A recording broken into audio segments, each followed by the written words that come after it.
Os melhores contos. Apresentação e narração, Agnello Fedel. Edição, Paulo Henrique de Oliveira.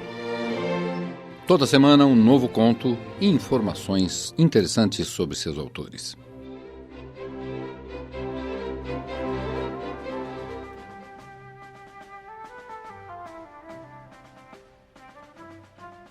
José Maria Eça de Queiroz foi um importante romancista português do século XIX. Nasceu em 25 de novembro de 1845, na cidade portuguesa de Póvoa de Varzim. Aos 16 anos de idade, foi estudar Direito na cidade de Coimbra. Seus primeiros trabalhos como escritor apareceram no jornal Gazeta de Portugal.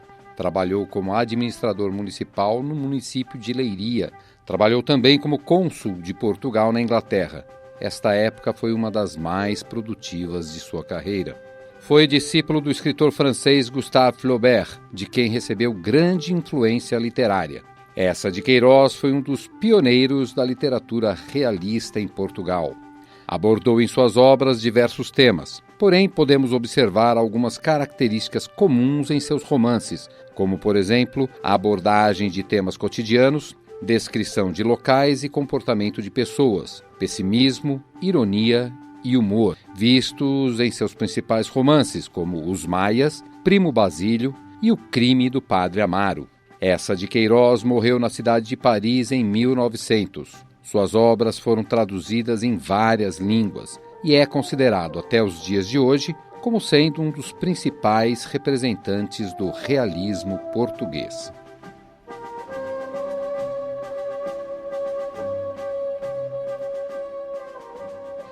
De Eça de Queiroz, a Aia. Era uma vez um rei, moço e valente, senhor de um reino abundante em cidades e searas, que partira a batalhar por terras distantes, deixando solitária e triste a sua rainha e um filhinho, que ainda vivia no seu berço, dentro de suas faixas. A lua cheia que o vira marchar, levado no seu sonho de conquista e de fama, começava a minguar, quando um dos seus cavaleiros apareceu, com as armas rotas, negro do sangue seco e do pó dos caminhos, trazendo a amarga nova de uma batalha perdida e da morte do rei, trespassado por 7 lanças entre a flor de sua nobreza, à beira de um grande rio. A rainha chorou magnificamente o rei. Chorou ainda desoladamente o esposo, que era formoso e alegre. Mas, sobretudo, chorou ansiosamente o pai que assim deixava o filhinho desamparado, no meio de tantos inimigos da sua frágil vida e do reino que seria seu, sem um braço que o defendesse, forte pela força e forte pelo amor. Desses inimigos, o mais temeroso era seu tio, irmão bastardo do rei, homem depravado e bravio, consumido de cobiças grosseiras, desejando só a realeza por causa dos seus tesouros, e que havia anos vivia num castelo sobre os montes, com uma horda de rebeldes, à maneira de um lobo que, entre a sua atalaia, espera a presa. Ai, a presa agora era aquela criancinha, rei de Mama, senhor de tantas províncias e que dormia no seu berço com seu guiso de ouro fechado na mão. Ao lado dele, outro menino dormia noutro berço, mas este era um escravozinho, filho da bela e robusta escrava que amamentava o príncipe. Ambos tinham nascido na mesma noite de verão. O mesmo seio os criava. Quando a rainha, antes de adormecer, vinha beijar o príncipezinho, que tinha o cabelo louro e fino, beijava também por amor dele o escravozinho, que tinha o cabelo negro e crespo. Os olhos de ambos reluziam como pedras preciosas. Somente o berço de um era magnífico e de marfim entre brocados, e o berço do outro, pobre e de verga. A leal escrava, porém, a ambos cercava de carinho igual, porque se um era o seu filho, o outro seria o seu rei. Nascida naquela casa real, ela tinha a paixão, a religião dos seus senhores. Nenhum pranto correra mais sentidamente do que pelo seu rei morto à beira do grande rio. Pertencia, porém, a uma raça que acredita que a vida da terra se continua no céu. O rei, seu amo, de certo, já estaria agora reinando num outro reino, para além das nuvens, abundante também em searas e cidades. O seu cavalo de batalha, as suas armas, os seus pajens tinham subido com ele às alturas. Os seus vassalos, que fossem morrendo, prontamente iriam desse reino celeste retomar em torno dele a sua vassalagem. E ela um dia, por seu turno, remontaria num raio de luz a habitar o palácio do seu senhor, e a afiar de novo o linho das suas túnicas, e a acender de novo a caçoleta dos seus perfumes. Seria no céu como fora na terra, e feliz na sua escravidão. Todavia também ela tremia pelo seu príncipezinho. Quantas vezes, com ele pendurado no peito, pensava na sua fragilidade, na sua longa infância, nos seus anos lentos que correriam antes que ele fosse ao menos do tamanho de uma espada, e naquele tio cruel, de face mais escura que a noite e coração mais escuro que a face, faminto do trono e espreitando de cima do seu rochedo entre os alfanjes de sua horda. Pobre príncipezinho de sua alma, com uma ternura maior o apertava então nos braços.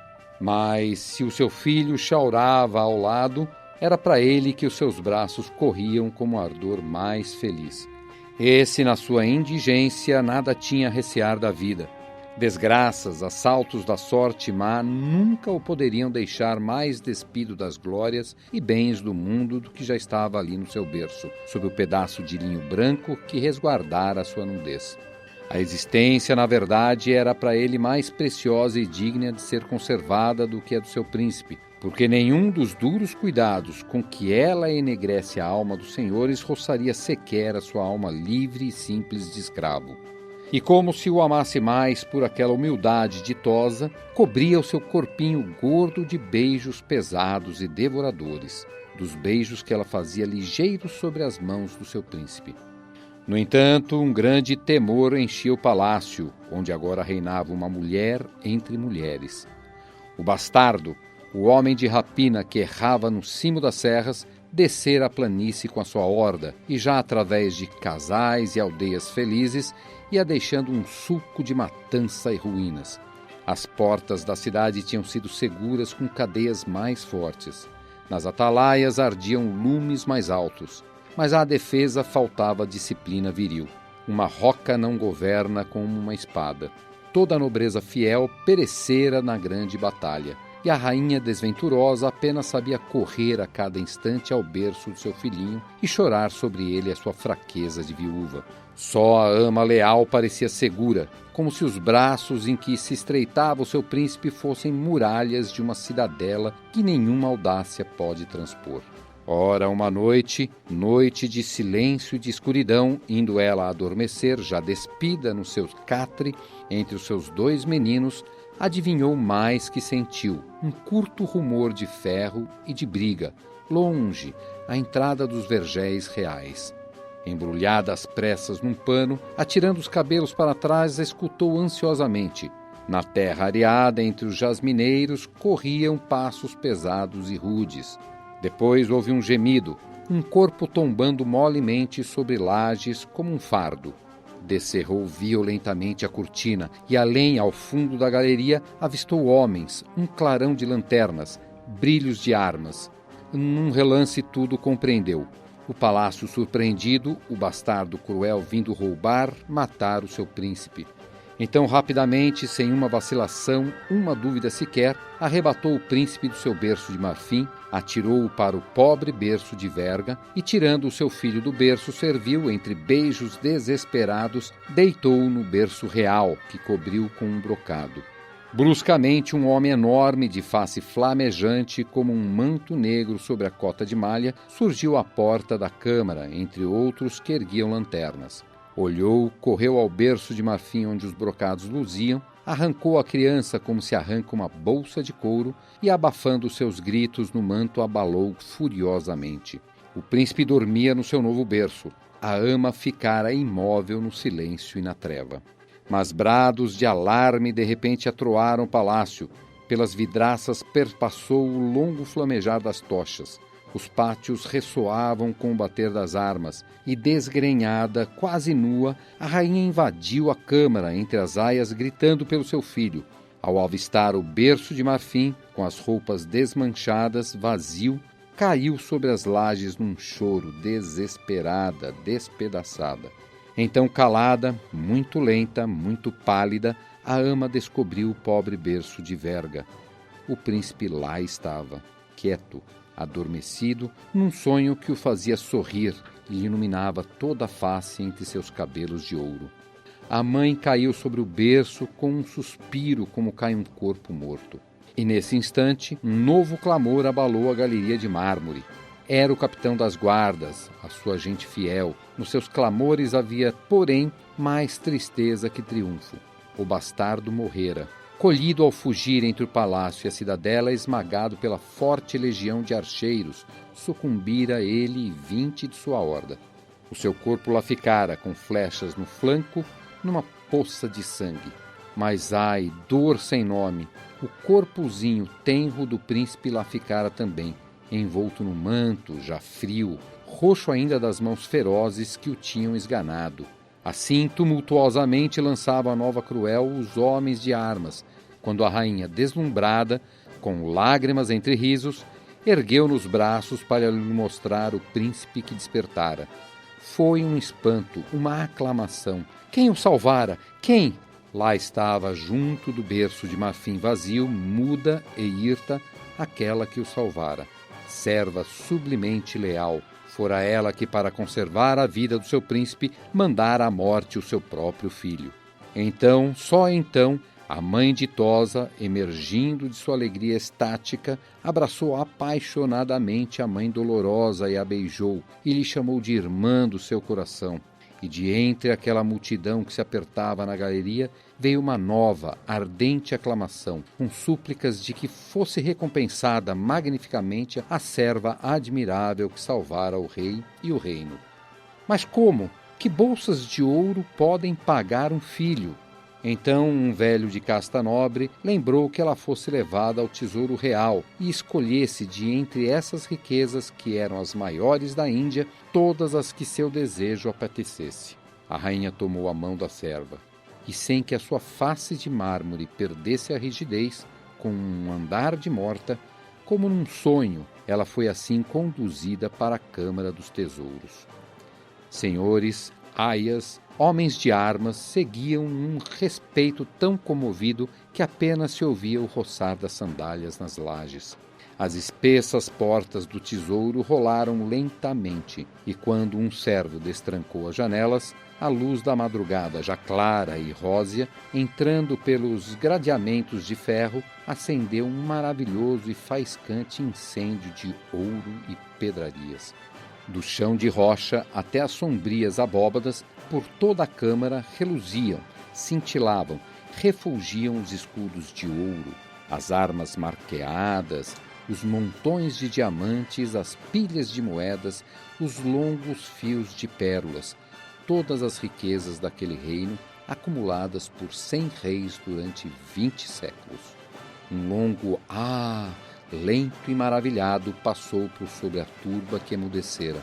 Depois houve um silêncio, ansioso, e no meio da câmara, envolta na refulgência preciosa, a ama não se movia. Apenas os seus olhos brilhantes e secos se tinham erguido para aquele céu que, além das grades, se tingia de rosa e de ouro. Era lá, nesse céu fresco de madrugada, que estava agora o seu menino. Estava lá e já o sol se erguia, e era tarde, e seu menino chorava de certo à procura do seu peito. Então a ama sorriu e estendeu a mão. Todos seguiam sem respirar aquele lento mover da sua mão aberta. Que joia maravilhosa, que fio de diamantes, que punhado de rubis ela iria escolher. A ama estendia a mão e, sobre o escabelo ao lado, entre um molho de armas, agarrou um punhal. Era um punhal de um velho rei, todo cravejado de esmeraldas e que valia uma província. Agarrara o punhal e, com ele apertado fortemente na mão, apontando para o céu onde subiam os primeiros raios de sol, encarou a rainha, a multidão e gritou: "Salvei o meu príncipe! Agora vou dar de mamar a meu filho!" E cravou o punhal no coração. Vocês ouviram A Aia, de Eça de Queiroz. Os melhores contos. Apresentação e narração, Agnello Fedel. Edição, Paulo Henrique.